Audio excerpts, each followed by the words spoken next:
All right, ladies and gentlemen, week 14 of the 2024 fantasy football season is in the books, which means we are headed straight into week 15 of the fantasy season. And that means we are in the first round of the 2024 fantasy football playoffs. So you know exactly what we need to do. We're going to go through every single matchup, talk about every single wide receiver, and go over who you should be starting and who you should be sitting moving into week 15. Let's kick the video off with Thursday Night Football. We're going to have the Rams traveling to face the 49ers. This should be a good divisional matchup, important for the state of that division right now. And let's start with the Rams side of things. You just can't bench these guys. I've been saying it for weeks. Since they've both been healthy, you don't bench them. Cooper Kupp, Puka Nacua, they are must-start players every single week. Since week 8, when both of these players returned, they have combined for 2 single-digit games. In every other game, they have both had double-digit fantasy performances. In week 14, in a very tough matchup against the Bills, they made the Bills secondary look completely silly. Cooper Kupp, 20.2 fantasy points, 8 targets, 5 catches, 92 receiving yards, and a touchdown. Puka Nacua, 41.8 fantasy points, 14 targets, 12 receptions, 162 receiving yards, and a touchdown. Doesn't matter what the matchup is. Nothing matters other than if these two guys are healthy, they are in your starting lineup in fantasy football. Don't need to say anything more. Anybody else here on this Rams team, I mean, they're going to get some volume, some receptions, whatever. But Tutu Atwell, Demarcus Robinson, Jordan Whittington, whoever it is for the week, they're just not reliable enough from a fantasy perspective. We cannot start any other Rams wide receiver. Now let's move to the San Francisco 49ers. Jawan Jennings, I was worried about going into a tough matchup against the Chicago Bears and Jalen Johnson. Brock Purdy, a little banged up. What felt like end of the season for the Niners in the snow in week 13 against Buffalo. Bad performance in week 12 with a backup quarterback with Jennings in that game against Green Bay, right? So I was worried, and I was wrong. 28 fantasy points, 8 targets, 7 grabs, 90 receiving yards, 2 receiving touchdowns. Keep rolling with Jawan Jennings. He's one of these players. You can throw him in the flex. He can be your wide receiver too. Whatever it is, he is startable for the remainder of the season, especially while the Niners' playoff dreams, hopes are still alive. Go ahead and start Jawan Jennings. Don't think twice about it this week. However, I had concerns about Jawan Jennings, was down on him this past week, but I've had major concerns for a few weeks now on Deebo Samuel. Encouraged you guys to sit him, not just this past week, but for the past couple weeks, and we've seen no more than 6.1 fantasy points for Deebo Samuel in 4 straight games, 3 targets, 2 receptions, 22 receiving yards, 5.5 fantasy points this past week. Something's off here. He's not being utilized like a true wide receiver 1. Jawan Jennings is not really being utilized like a wide receiver 2. We just can't trust him. I mean, I will still say this. I've been saying it for weeks. I think Deebo's going to have one good game, at least one good game left on the season. He's going to do Deebo things and pop somewhere, but I don't want to try and find out in my starting lineup when that's going to be. Ricky Pearsall had a catch this past week. 1 catch off of 2 targets, 1.5 fantasy points. That was his highest total in the last 4 games. So stay away from Ricky Pearsall. I mean, he was getting some nice volume for a couple weeks there, but it just hasn't been consistent. So Jawan Jennings, a good start. Let's sit everybody else for the Niners. Kupp, Nacua, don't think twice about it. These guys are must-start wide receivers every single week. And into Sunday's action, we're going to have the Commanders traveling to face the Saints. Let's start with the Commanders side of things. Terry McLaurin, 16.3 or more fantasy points in 3 of his last 4 games. 27.3 fantasy points in his last performance in week 13. 8 targets, 8 grabs, 73 receiving yards, and 2 receiving touchdowns. He only has single digits 3 times on the season. Was on bye week this past week, but this Saints defense does not scare me whatsoever, and I think that the Commanders can come out and have a very strong day on both sides of the football against this banged-up Saints team in week 15. So I am rolling Terry McLaurin out with confidence. Anybody else here at the wide receiver position? Whether it's Noah Brown or Zacchaeus or McCaffrey, we're staying away from all these players. No one has been consistent from a fantasy perspective on the season. Now, speaking of a banged up New Orleans Saints team, looks like Derek Carr is likely to miss the rest of the season with that fractured hand, but he's being considered as week to week for the time being. But here in week 15, we know he's not going to play, which right now it's looking like Jake Hayner is going to be the starting quarterback, not Spencer Rattler. But either way, I don't have high hopes for MVS with this level of quarterback play. He's been a flex option over the past couple weeks, but kind of came back to earth in week 14 with 9.1 fantasy points, 7 targets, 4 grabs, 51 receiving yards. His first game in 4 games without a touchdown, and he needs that touchdown upside to give you a good stat line. So staying away from MVS here in week 15, and there's nobody else here on this team. We got Dante Pettis, Cedric Wilson, Kevin Austin. I mean, those 3 players combined for 2 catches. That's it. And Mason Tipton did not play this past week. So, yeah, let's stay away from the rest of the Saints wide receivers. Basically, everyone in this matchup is a sit, except for Terry McLaurin. Next up, we have the Chiefs, who will travel to face the Browns. And let's start with the Chiefs side of things, and my view on these wide receivers is the same every single week. You can flex DeAndre Hopkins, you can flex Xavier Worthy, and that's about it. Neither really have a high ceiling. For the most part, we need a touchdown for these guys to hit double digits. Hopkins, a serviceable line this past week, 13.2 fantasy points, 9 targets, 4 grabs, 32 receiving yards, and a touchdown. Xavier Worthy, just 9.6 points this past week, 6 targets, 5 grabs, 41 receiving yards. Now, it is a good matchup here on the road against a Cleveland Brown secondary that not very good, so they might have some higher flex appeal, you could argue, but we got no teams on bye week. Just look at your options. They're startable as always, but I'm still not feeling very great about the Chiefs wide receivers. Juju Smith-Schuster, 5.1 fantasy points this past week.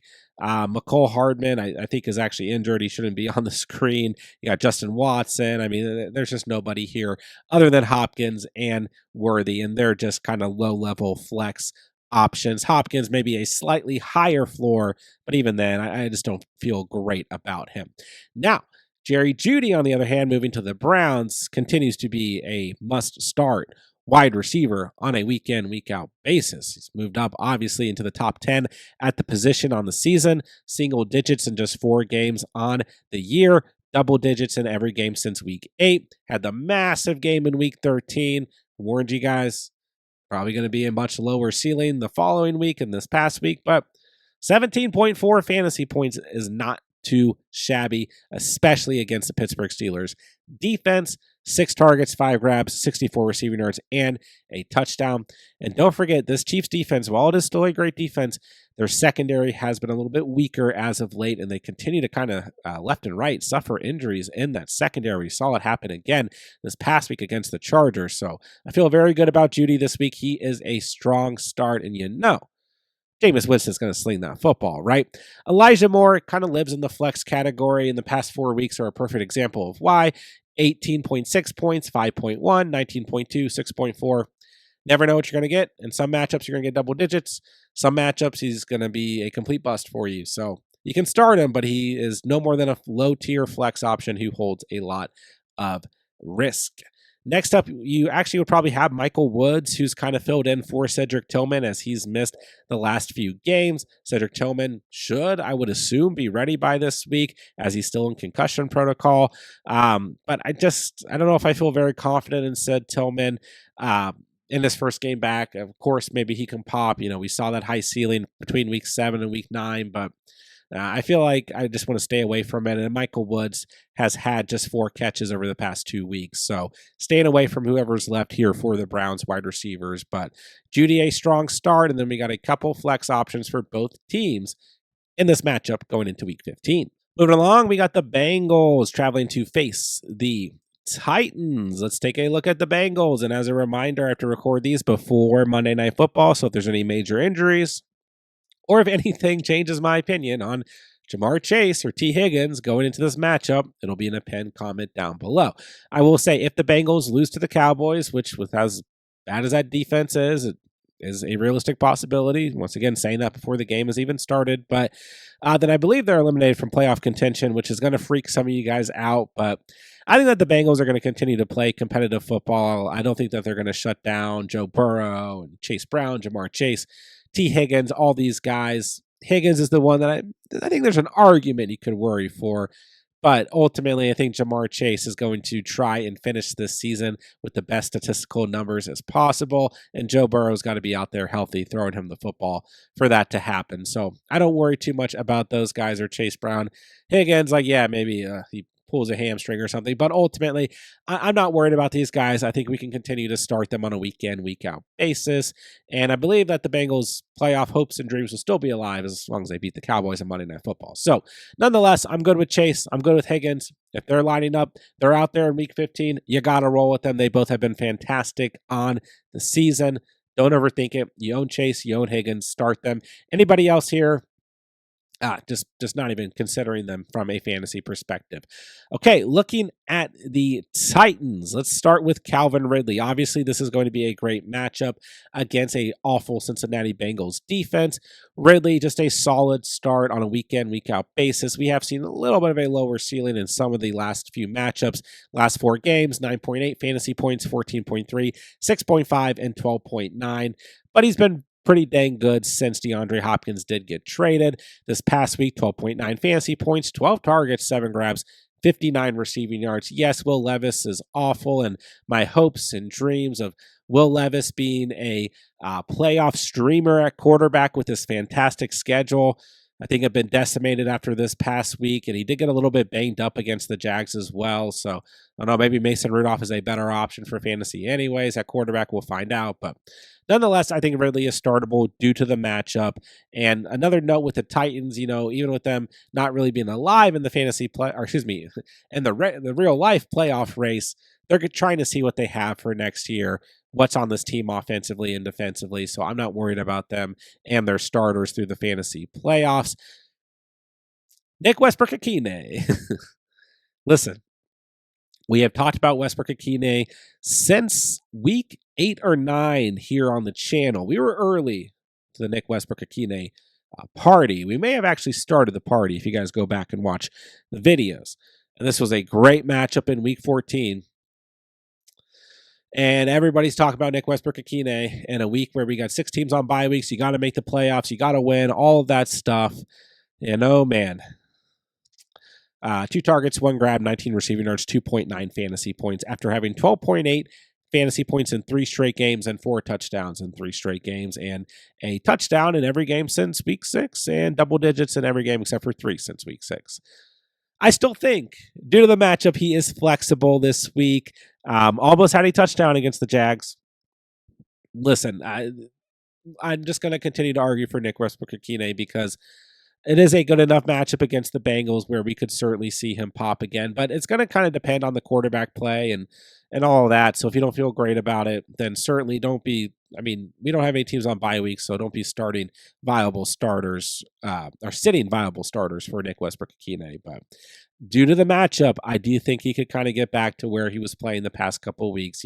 These dud games do happen for all levels of wide receivers except for your top tier elite guys. We do see a lot of volatility at the position. So that's my point of argument, but he's still in the lower tier of flex options because the volume is still really low.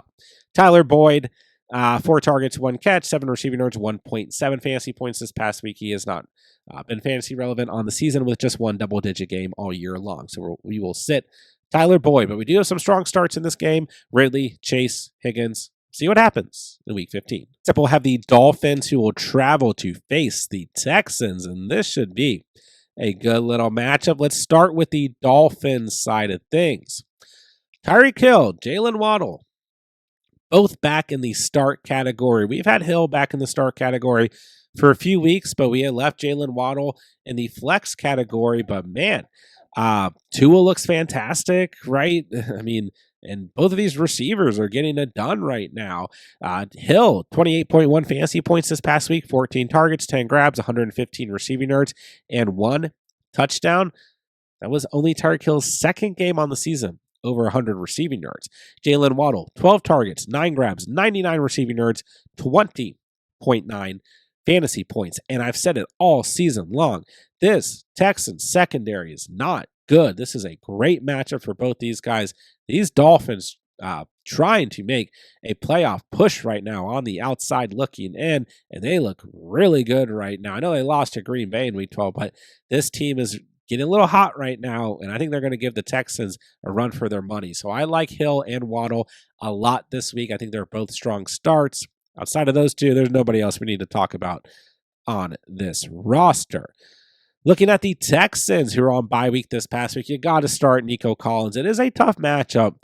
The Dolphins on the season as a whole have been very good against wide receivers, but they're a little weak against the Jets this past week, to say the least, giving up double digits to Garrett Wilson and Devontae Adams. But yeah, you start Nico Collins every single week, no doubt about it. 19.9 or more fantasy points in 2 of his last 3 games. Tank Dell, I just can't do it. You know, we've been kind of out on Tank Dell. I had him as a flex option in Week 13 due to the matchup against the Jags, and he had just 3.3 points. I mean, yeah, I'm out on Tank Dell. I can't do it. I think he's way too volatile.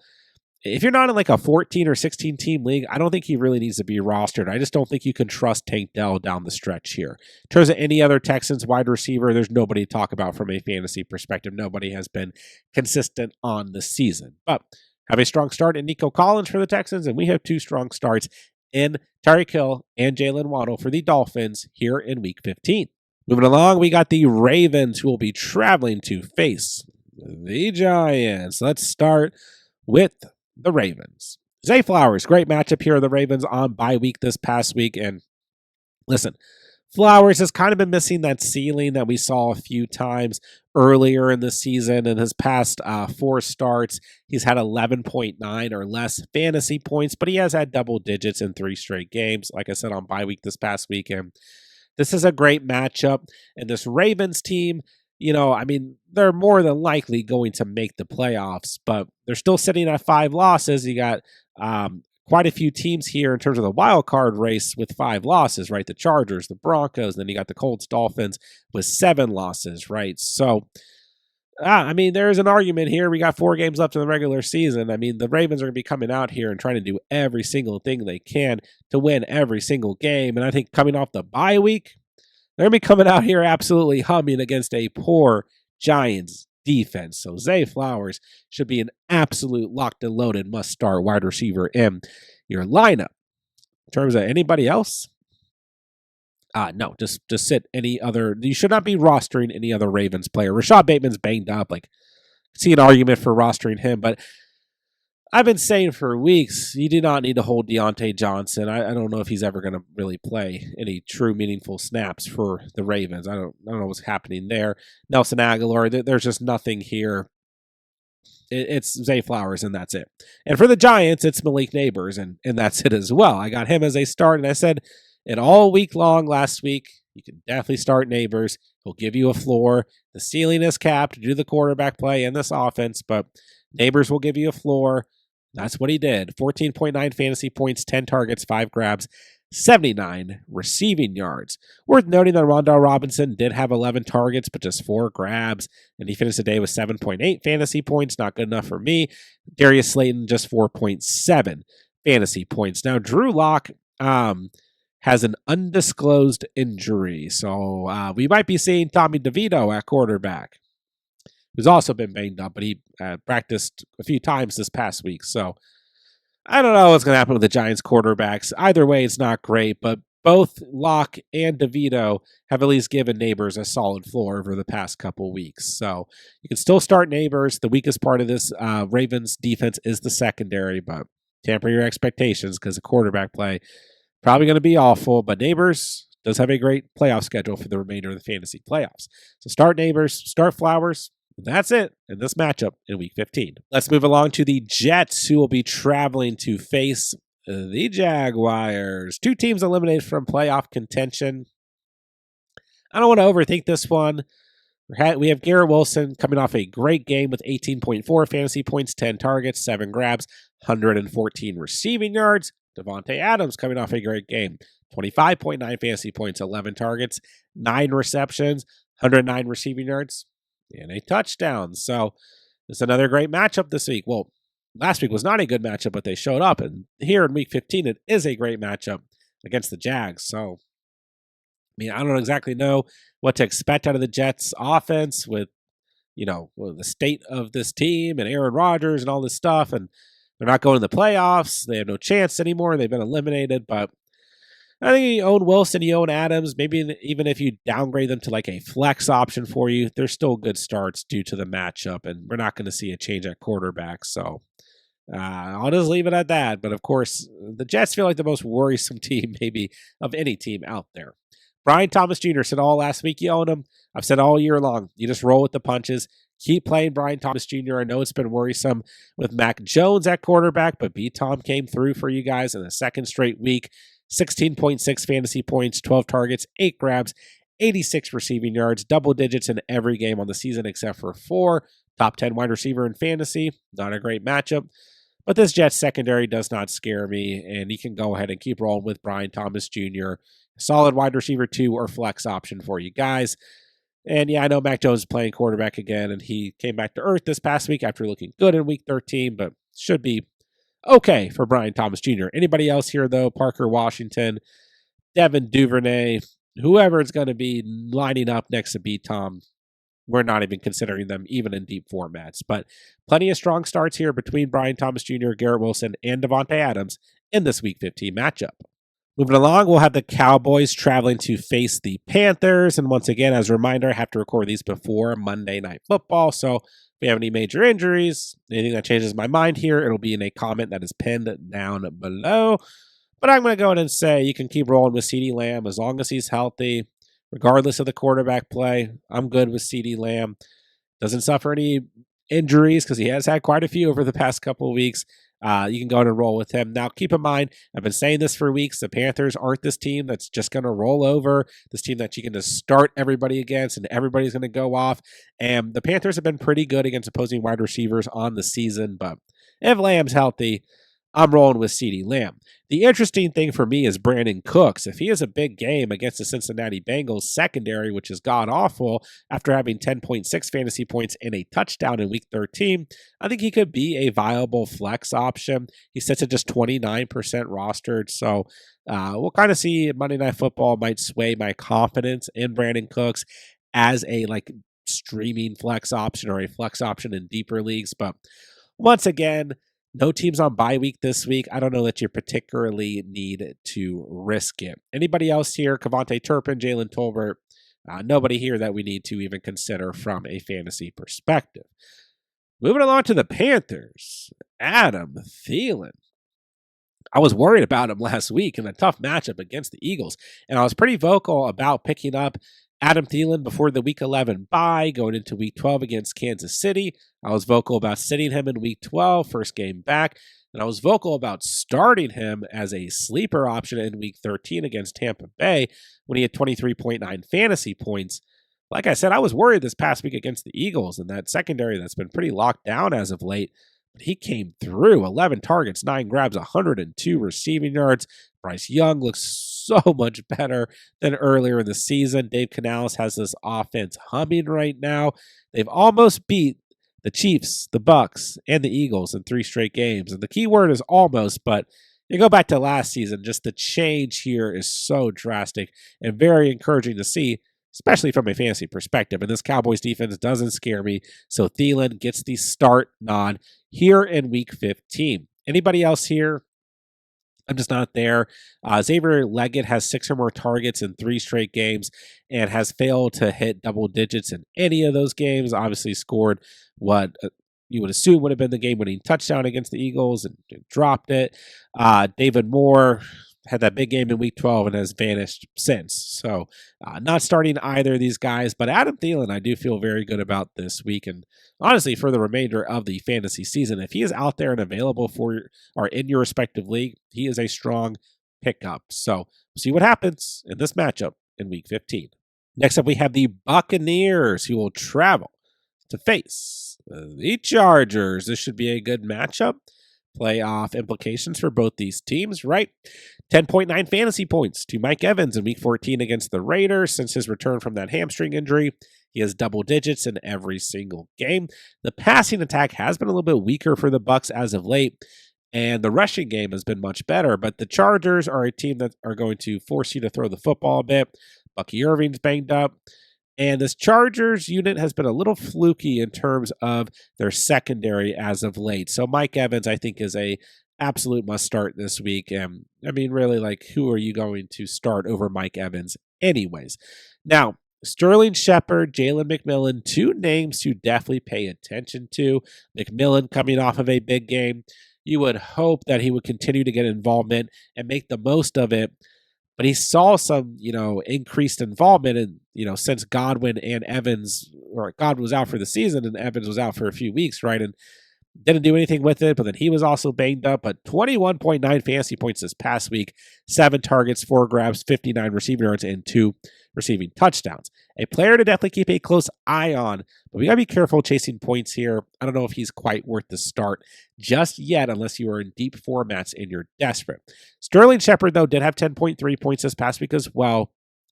Not ready to go there with Shepard either, but the Bucs in a territory where they're trying to win every single game and keep the lead in that division. So pay attention to these other Bucs wide receivers as the season starts to wrap up here. Now, Ladd McConkey missed this past week against the Chiefs, but was on an absolute tear with double digits in every game since week 8, except for one matchup in week 10.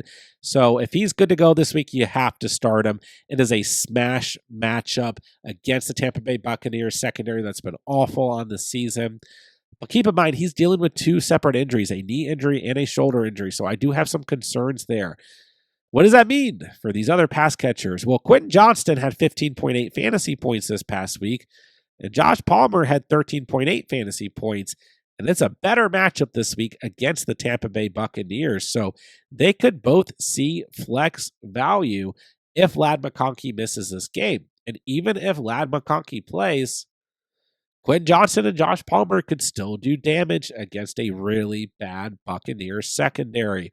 So I think they're flex options either way, but they're better flex options if Ladd McConkey doesn't play, and they both hold risk at the same time. But Chargers having some issues of their own. Obviously, Ladd McConkey hurt, but also their run game is just not really getting going without J.K. Dobbins. So they may be forced to throw the football quite a bit.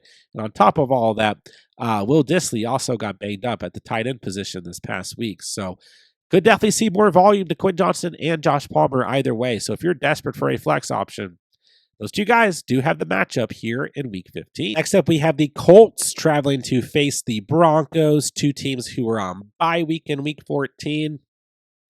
Two teams who don't give you a ton of options from a fantasy perspective, at least at this point in the season. Josh Downs missed the Colts' last matchup in Week 13 with a shoulder injury. Not clear if he'll be ready to go this week or not. He's startable in like a flex territory if he plays, but it's not a great matchup. I know the Broncos secondary was trash in Week 13, but they've been pretty dang good the rest of the season. So I just don't know that you need to force yourself to start Josh Downs this week if he plays. And whether he does or not, I'm just not trusting Michael Pittman. Had a great matchup in Week 13, only got you 9.2 fantasy points. I just don't have a lot of interest in these Colts wide receivers this week. Anybody else here? Alec Pierce, A.D. Mitchell. Nobody's been consistent enough. Overall, I don't want to start any Colts wide receivers in the first round of the fantasy playoffs. Just no, thank you. Courtland Sutton, however, is a must-start wide receiver every single week. Double digits in every game this year since week 8 of the season, double digits in every game on the season except for 4. 16.2 fantasy points in Week 13 against the Cleveland Browns. 9 targets, 6 grabs, 102 receiving yards. Didn't find the end zone. Had to go against the Browns' best starting quarterback and still had over 100 receiving yards against Denzel Ward. So against this Colts secondary, yeah, we're firing up Courtland Sutton, and we are firing him up with confidence throughout the rest of the fantasy playoffs. He gets the Chargers in Week 16. Seems like a tough matchup on paper, but the last time he played them, he had a touchdown at 15.3 fantasy points. Then in Week 17, he gets the Bengals defense. Nothing else to say. Cortland Sutton, a strong start. I know that we've seen flashes from Devon Vele, which vanished in week 13 of which makes no sense. Marvin Mims, obviously double digits in 2 of the last 3 games, had that huge play against the Browns. Lil Jordan Humphreys made some flashes. Troy Franklin has made some flashes, but not enough and no consistency amongst those guys. And Devon Vele had shown some consistency and then wasn't even part of the game plan, it seemed, against the Browns in a game that had a massive amount of offense. So it's Cortland Sutton for me, and there's nobody else on this Broncos team in week 15, and there's nobody for the Colts. I just don't think you need to force yourself to start a Colts wide receiver here in week 15. But along, we have the Patriots traveling to face the Cardinals and talk about an extremely frustrating wide receiver room all season long. That's been the New England Patriots.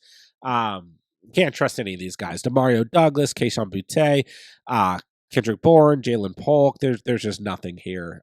Douglas has been the most startable and at times has given you a floor, but yeah, I just staying away here. Once again, we got no teams on bye week. Do you really want to risk us in your starting lineup? Maybe in deeper formats, you could go with Demario Douglas and cross your fingers, but there's just not enough there. It's not an awful matchup or anything, but these are not the guys that I'm looking to start in the most important week of the fantasy season yet. So I'm out on the Patriots wide receivers, and if you're not, drop me a comment and explain why. Marvin Harrison Jr., maybe the most frustrating draft pick of your fantasy season overall, if you didn't draft him. We look since week 7, single-digit game, double-digit game, single-digit game, double-digit game, single-digit game, double-digit game, single-digit game this past week against the Seahawks. 8.9 fantasy points, 8 targets, 4 grabs, 49 receiving yards. I mean, I've kind of kept my confidence in MH Jr. for the most part over the past couple weeks, but man, he's just a flex option. You don't know what you're going to get out of Kyler Murray and this Cardinals offense on a weekly basis. They're very sporadic.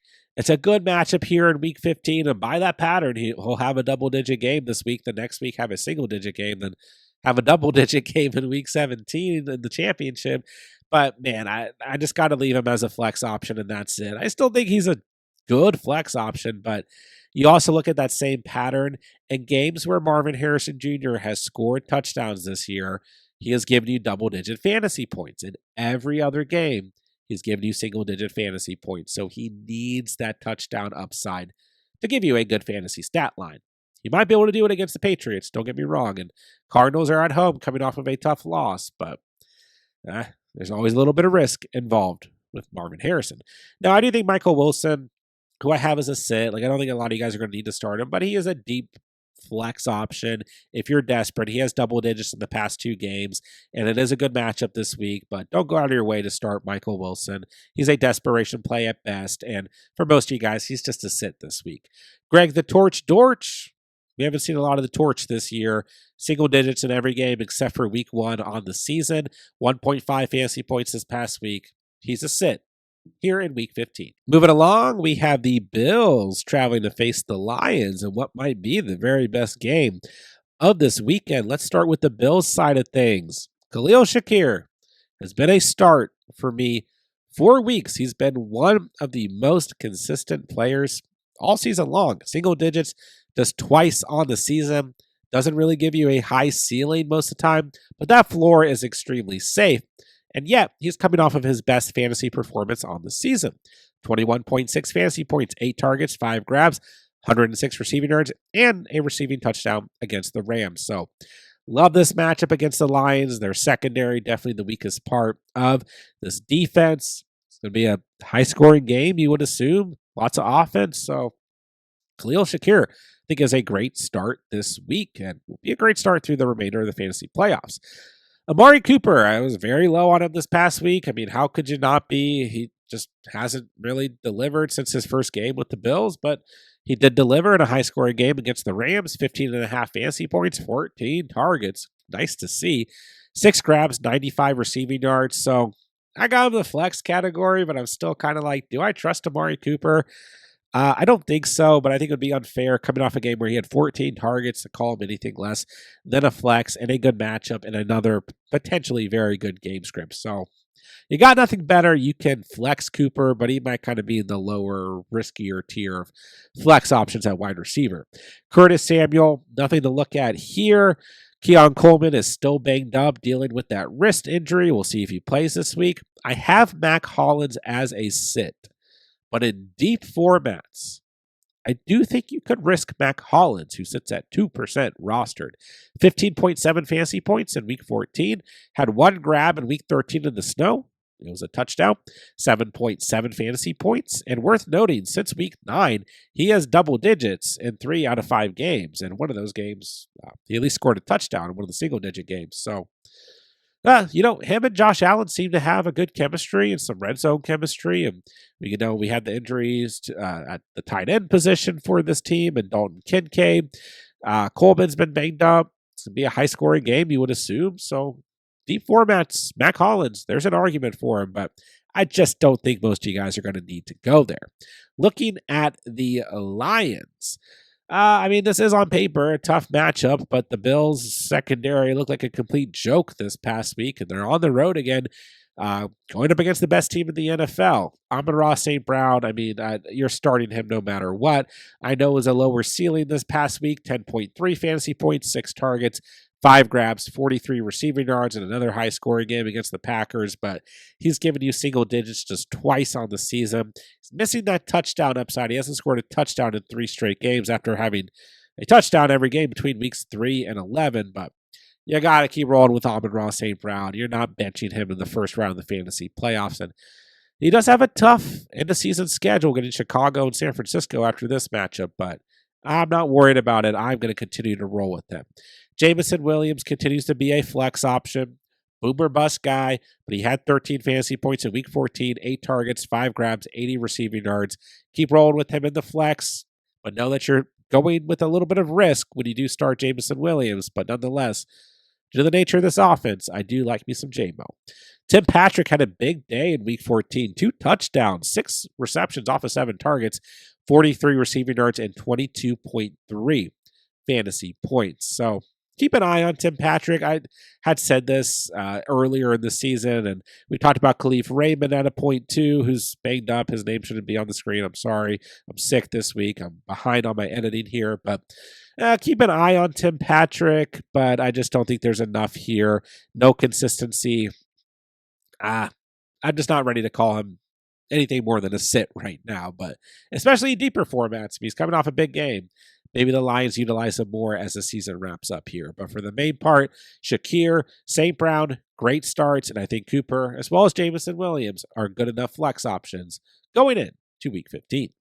To wrap up the afternoon games, we're going to have the Steelers traveling to face the Eagles. And George Pickens missed this past week, right when he needed him the most. And I've heard some pretty negative reports about this hamstring injury for Pickens and that there's a strong chance he misses this matchup against the Eagles, and there's a chance he even misses the rest of the fantasy playoffs. So we'll have to monitor this as the week progresses.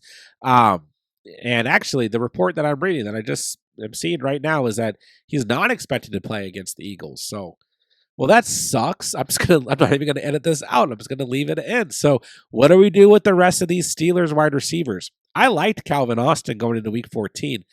But then as the week progressed, I started to say, and by the week progressing, I mean like Saturday-ish, I was like, Pickens really isn't gonna play. I don't like Austin that much anymore. He's not ready to play as a wide receiver 1, and that showed with 1.4 fantasy points. Van Jefferson had 1 target, 1 catch. It was a touchdown. He had 8 fantasy points. Then Mike Williams had a cool catch in this game, but just 6.6 fantasy points, 4 targets, 3 grabs, 36 receiving yards. So, I don't feel good about any of these Steelers wide receivers, especially against the Eagles secondary. So, I'm going to sit everybody unless George Pickens has a miracle and is able to play, but the reports are now looking entirely negative for Pickens this week. So let's sit the Steelers wide receivers on the road in a tough matchup against the Eagles. A.J. Brown, I have as a start. Some of you guys are going to get angry. Maybe he should be downgraded to the flex. Maybe Devonta Smith should be downgraded to the flex. They are lower level starts. I'm ready to admit it. I did, however, encourage you guys to keep rolling with Devonta Smith this past weekend. I mean, he came through 13.7 points, but not a high ceiling. Had a touchdown off of 4 grabs, 37 receiving yards. A.J. Brown, 4 targets, 4 grabs, 43 receiving yards. And obviously, first and foremost, Saquon Barkley is going to be utilized. And then Jalen Hurts is going to do Jalen Hurts things. But, like, this was a competitive game script against the Panthers. And only 4 targets to A.J. Brown in a game where Dallas Goedert didn't play. Only 6 targets to Devonta Smith. Like, the Eagles just have not needed to throw the football a ton. Jalen Hurts doesn't have a game over 179 passing yards in 3 straight games. He hasn't thrown for more than 236 receiving yards since week 7. He hasn't thrown for more than 264 yards, but twice on the entire season. They're running the football first and foremost. They're getting the best absolute running back play of any team in the league. You know, I mean, these guys are still starts, but their ceiling is a little bit lower, and they need a touchdown to really give you that high fantasy upside. So I'm not downgrading them quite yet, but they are getting close to being flex options. For now in Week 15, I have them as starts, but tamper your expectations. And let's move into Sunday Night Football. We're going to have the Packers traveling to face the Seahawks. This should be a good little matchup, and let's take a look at the Packers wide receivers. Yeah, they are probably the most frustrating wide receiver room in all of fantasy football. Maybe next to the Bears, I think you could argue. But anyways, Jaden Reed, 0 fantasy points when he needed him most in Week 14 and a great matchup against the Lions. 1 target in a very competitive matchup and a good matchup after having 19.7 fantasy points and 2 touchdowns in Week 13. I mean, I am like this close to putting all the Packers wide receivers as sits. But for weeks now, I've left them all as flex options. And you just got to know what you're getting yourself into if you need to start one of these guys. And this week, it was Christian Watson who had 13.4 fantasy points and 114 receiving yards. Romeo Doubs did not play this past week. The Tavion Wicks had 8.9 fantasy points. Then we saw a teeny tiny bit of Bo Melton on the field, but he has only had 1 target since week 11 of the season. So, yeah, I don't know what to say about these players. It's not the best, not the worst matchup against the Seahawks. Somebody will probably be fine here, but there's risk with everyone involved going into week 15. And at this point in the season, I just don't know if you're ever going to be able to fully trust a Packers wide receiver in your starting lineup. And the last 2 weeks are the perfect example of that. Jaden Reed goes from 19.7 points to 0 points. Christian Watson goes from 8.7 to 13.4 points with 0.4 in week 12, which is a week where Jaden Reed had 5.6 points. And Romeo Doubs is hurt. So, like, you know, what are we supposed to do here? You can't really trust these guys from a fantasy perspective.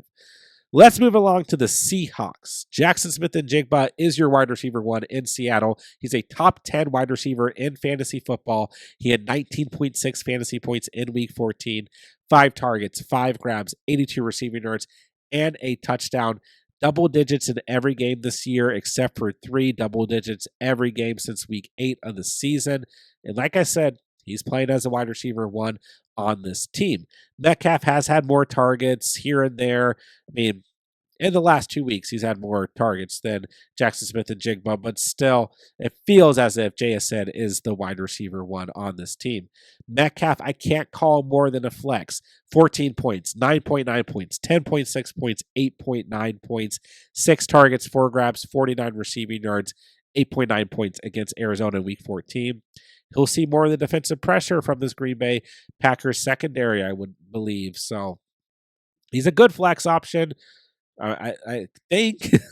But, you know, we also know that Metcalf has been banged up throughout the season. It's been really tough to trust him. He was looking fantastic to start the year outside of week 1 against Pat Surtain. So we're just at that point in the season where we got to call Metcalf a flex, but he's a flex that can always go off. But like I said, I think the injuries are lingering a bit here. He's able to play, but how much are they affecting him? And then the JSN takeover has just been for real. Tyler Lockett has had single digits in every game since week 11 and single digits in every game except for one since week 7. So we're going to set Tyler Lockett, and that is that. But JSN, I think, is a strong start. And you got some risky flex options for the Seahawks and the Packers here in week 15. And my favorite line for wide receivers on Underdog this week is going to be Jackson Smith and Jigba over 68.5 receiving yards. He has smashed that in his last 3 games. It's a bit of a tough matchup against the Packers, but I'm not worried about it. And as a matter of fact, he has hit that line in every game since week 8 of the season. So I'm headed straight to Underdog to take the over on JSN's total receiving yards. If you guys don't already know, all new users who sign up on Underdog with promo code TheCatch, that link is down below, are getting a free NFL Pick'em to use towards Week 15's action. You can take that free Pick'em, pair it with JSN's total receiving yards. Once both of those lines hit, you'll automatically triple your cash entry. And on top of that, when you sign up with that link down below and promo code TheCatch, Underdog is also going to give you a 50% deposit match up to $1,000. So it's a free NFL Pick'em for Week 15's action and up to $1,000 in bonus cash when you sign up on Underdog with promo code TheCatch. Let's move along to the first of 2 Monday Night Football games and take a look at the Bears, who are traveling to face the Vikings. And the Bears' passing attack has been much better over the past couple of weeks, but it got a little bit halted on the road against the Niners. TJ Moore had 10.9 fantasy points, 8 targets, 6 grabs, 49 receiving yards. Did look pretty good in this game, but just didn't have a whole lot to work with, and then didn't score a touchdown. Keenan Allen came back to earth after having 23.6 or more fantasy points in 2 straight games and 3 touchdowns in 2 straight weeks. Just 6 fantasy points when you needed him most. And then Rome Odunze popped off like he does every couple of weeks. Had 2 touchdowns, 4 grabs off of 5 targets, 42 receiving yards, and 20.2 fantasy points. So I think DJ Moore gives you that safe floor, very startable. You've got upside, but risk with Keenan Allen and Rome Odunze. They're both flex options. Good matchup here against the Vikings, but it's tough to read this Bears wide receiver room on a weekly basis. Very startable players across the board here, but you know what you're getting into anytime you start one of these Bears wide receivers. On the other hand, Justin Jefferson did not have a good outing the last time he played the Bears. I want you guys to remember that. Basically played decoy and let our boy Jordan Addison go off in that matchup. But nonetheless, you got to start Justin Jefferson. He's coming off of his best game on the season.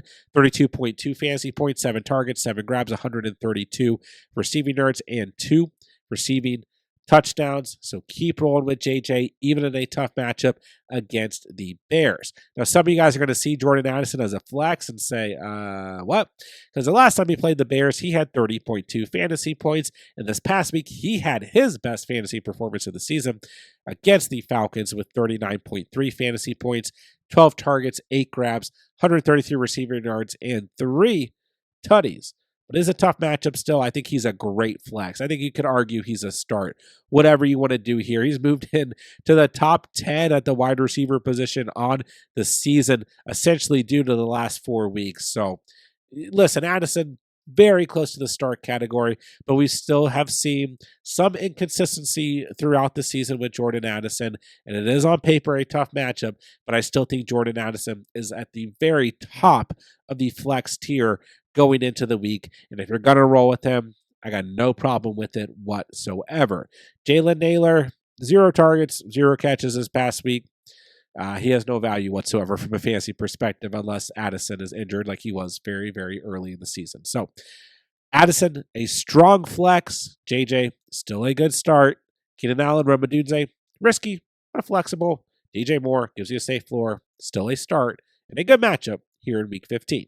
And last but not least, we have the Falcons traveling to face the Raiders. Drake London did have 12 fantasy points this past week, 10 targets, 5 grabs, 70 receiving yards.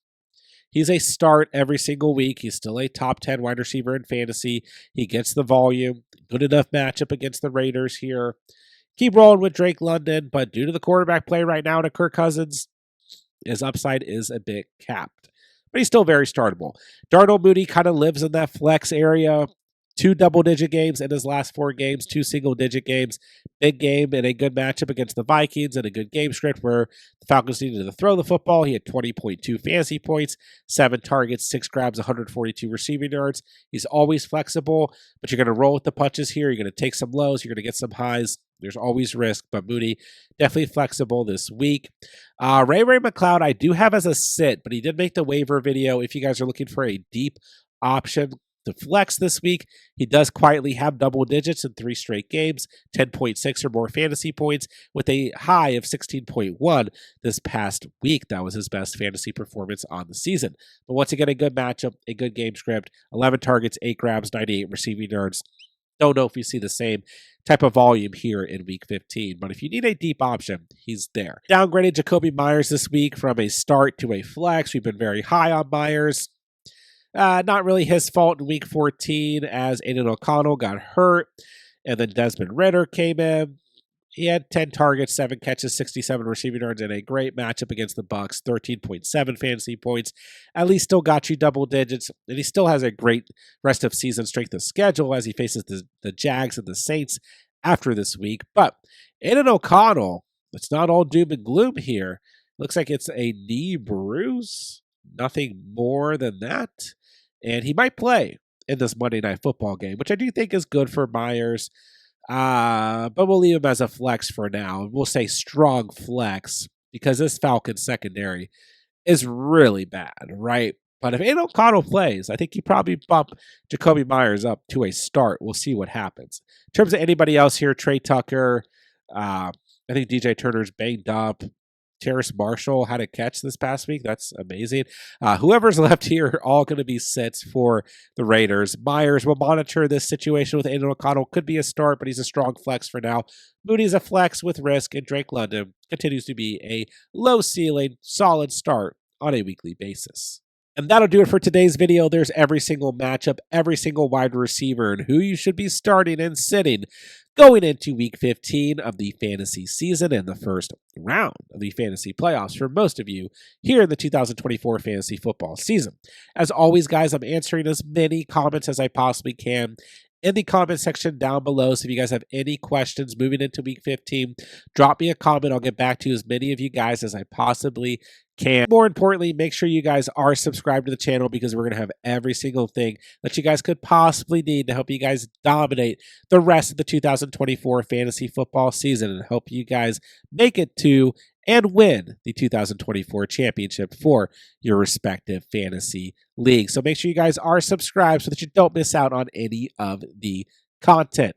And with that, I'll say thank you guys so much for watching and or listening. And remember, you saw it here on The Catch.